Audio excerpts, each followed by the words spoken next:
शेगाव तालुक्यातील गोळेगाव येथील विशाल समदूर या युवकाची एमपीएससी अंतर्गत घेण्यात आलेल्या कर सहाय्यक व महसूल सहाय्यक लिपिकपदी निवड झाली आहे।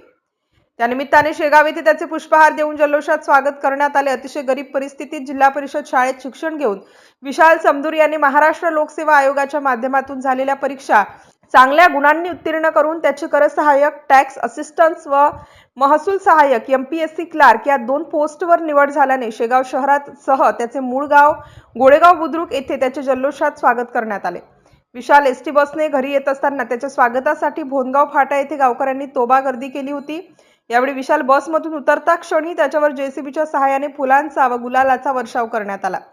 त्यानंतर विशालला पुष्पमाला अर्पण करून त्याला ढोल ताशांच्या गजरात गाव गोळेगाव बुद्रुक येथे आणण्यात आले। गावात आल्यानंतर डॉक्टर बाबासाहेब आंबेडकर यांच्या प्रतिमेचे पूजन करून त्रिशरण पंचशील घेतल्यानंतर त्याचे गावामधून मिरवणूक काढण्यात आली।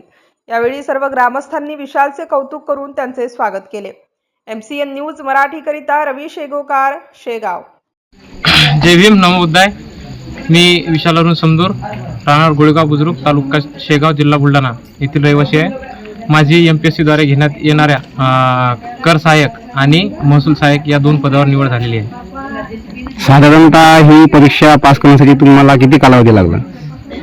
मी साधारणतः कोरोनाच्या आधी स्टार्ट केलं 2017ला, परंतु कोरोनामध्ये गॅप पडल्यानंतर त्याच्यानंतर 2020-21 पासून कंटिन्यू केलेलं आहे प्रॉपर। तसंच जर एकंदरीत कालावधी धरला तर मला 5 ते 6 वर्षाचा कालावधी लागलेला आहे। आता एमपीएससी म्हटल्यानंतर साधारणतः मनात खूपच प्रश्न असतात खेड्या विभागातील मुलांना, त्यांना काय सांगाल आपण?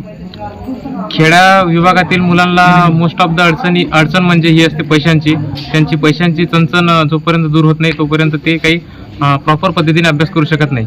त्याच्यामुळे त्यांना एक सांगणं आहे की तुम्ही पार्ट टाइम वगैरे जॉब करा, लायब्ररीमध्ये जॉब करा किंवा कुठल्याही प्रकारे कशी परिस्थिती असू द्या, पण अभ्यास करणे थांबू नका।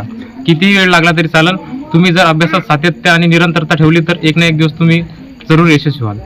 आता साधारणतः तुमचं एमएससी झालं बरोबर, पण एमएससी म्हणून तुम्ही स्पर्धा परीक्षाकडे का वळली? तिकडे पण चांगला जॉब करू शकले असता तुम्ही।